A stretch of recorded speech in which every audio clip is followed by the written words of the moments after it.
इस मूवी की story start होती है ज़्यूस से, जो कि अपने भाई पोसाइडन से मिलने आता है और ज़्यूस उससे कहता है कि मेरा लाइटनिंग बोल्ट चोरी हो गया और मुझे लगता है कि वो तुमने चुराया है। पोसाइडन को थोड़ा बहुत गुस्सा आता है, लेकिन वो कहता है कि हम दोनों भाई हैं और हम एक दूसरे की जादुई शक्तियाँ नहीं चुरा सकते। लेकिन ज़्यूस कहता है हम नहीं चुरा सकते, लेकिन हमारे बेटे तो चुरा सकते हैं। लेकिन पोसाइडन और भी गुस्से में आ जाता है और कहता है कि अगर तुमने मेरे बेटे को कुछ भी किया तो वो दिन तुम्हारी जिंदगी का आखिरी दिन होगा। फिर ज़्यूस कहता है कि अगर मेरा लाइटनिंग बोल्ट तुमने 14 दिनों में नहीं लौटाया तो तुम्हारे बेटे को मार दिया जाएगा और इस कायनात में एक बहुत ही बड़ी जंग छिड़ जाएगी। सीन चेंज होता है। पर्सी जैक्सन अपनी मॉम और अपने डैड के साथ रहता है, लेकिन उसको ये नहीं पता होता कि उसके असली डैड पोसाइडन है, क्योंकि उसकी मॉम ने दूसरी शादी की होती है। तो पर्सी अभी स्कूल में पढ़ता है। एक दिन वो म्यूजियम में जाते हैं और वहाँ पर पर्सी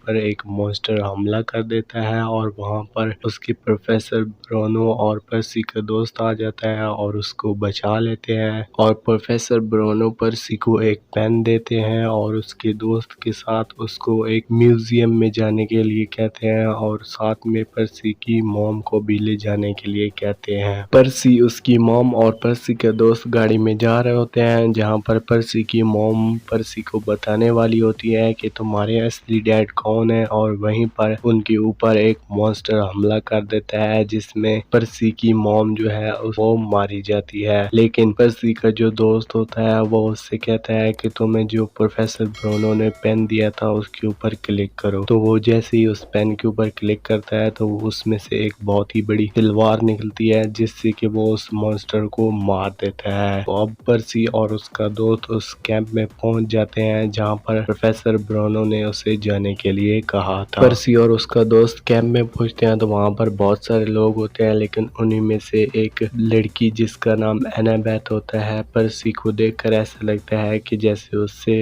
उस लड़की से प्यार हो गया हो। लेकिन वहीं पर ल्यूक नाम का एक लड़का भी होता है जिसको वो अपनी टीम में ले लेता है, और अब जो पर्सी है वो ल्यूक की टीम में होता है और उनके बीच एक मुकाबला होता है जिसमें से पर्सी जीत जाता है और प्रोफेसर ब्रोनो, जो कि एक आधा घोड़ा और आधा इंसान होते हैं लेकिन धरती पर वो एक और रूप में रह रहे होते हैं, तो वो पर्सी को अपने असली घर ले जाता है और वहां पर उससे पूछता है कि क्या वाकई तुमने लाइटनिंग बोल्ट चुराया है। लेकिन पर्सी कहता है कि मुझे तो इसके बारे में पता भी नहीं है कि लाइटनिंग बोल्ट है क्या। तो मिस्टर ब्रोनो पर्सी को एडवाइस देते हैं कि तुम जाकर ज़्यूस से बात करो कि मैंने लाइटनिंग बोल्ट नहीं चुराया, बल्कि मुझ पर कोई इल्जाम लगाने की कोशिश कर रहा है। लेकिन एक रात जब ल्यूक के साथ पर्सी होता है तो वो उसको कुछ ऐसी बातें बताता है जिससे कि पर्सी को बहुत गुस्सा आता है। तो वो जाकर ज़्यूस को बताना चाहता है कि मैंने वो लाइटनिंग बोल्ट नहीं चुराया, लेकिन वो उस तक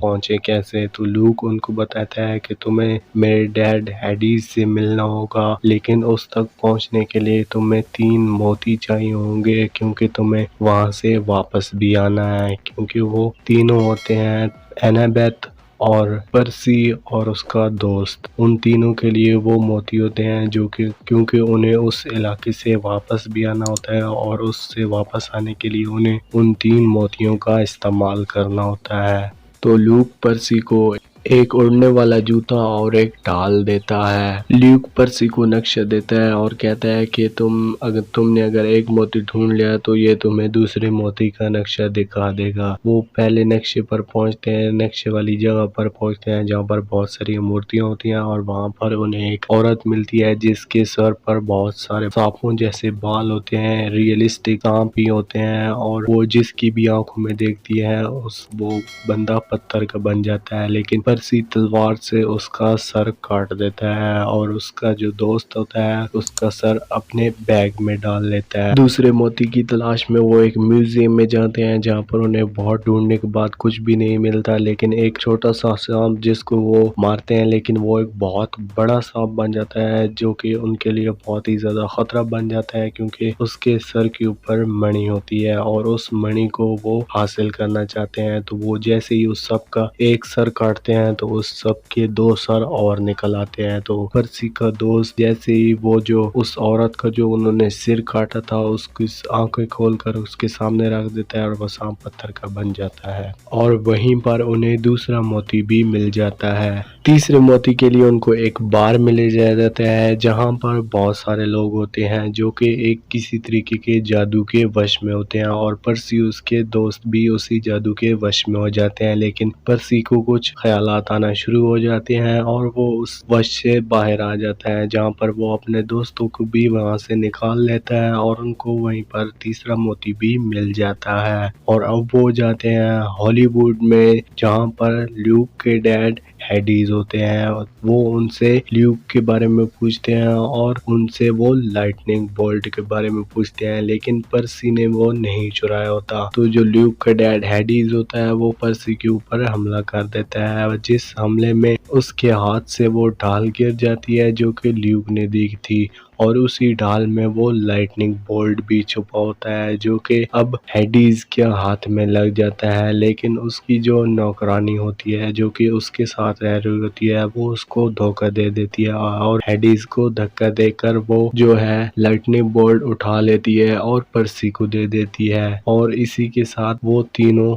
वहां से चले जाते हैं। अब बारी थी कि उन्हें उस लाइटनिंग बोल्ट को ज़्यूस तक पहुंचाना था। अब उनके बीच सिर्फ और सिर्फ एक ही खतरा था जो कि उनके सामने खड़ा था और वो था ल्यूक, क्योंकि ल्यूक ने ही वो लाइटनिंग बोल्ट चुराया था और उसका इल्ज़ाम उसने पर्सी के ऊपर लगाया था। और इसी बीच उनके ऊपर वार शुरू हो जाती है जो इनके बीच बहुत सारी लड़ाई होती है कि आखिरकार जो कि पर्सी एक गॉड का बेटा है तो उसकी जो शक्तियां हैं वो जाग जाती हैं और वो पानी को कंट्रोल कर सकता है, ऐसी उसके पास शक्ति होती है और वो उस शक्ति से ल्यूक के ऊपर वार करता है जिससे कि ल्यूक एक बिल्डिंग के नीचे गिर जाता है। और अब वो लाइटनिंग बोल्ट लेके एक कमरे में जाता है जहां पर बहुत सारे गॉड्स होते हैं और उनके सामने पर्सी एक छोटा सा बच्चा लग रहा होता है क्योंकि वो कद में बहुत ही बड़े होते हैं। और वहां पर पर्सी उनको बहुत ही ज्यादा शर्मिंदा करता है क्योंकि अगर तुम गॉड्स हो और तुम आपस में लड़ोगे तो हमारा क्या होगा,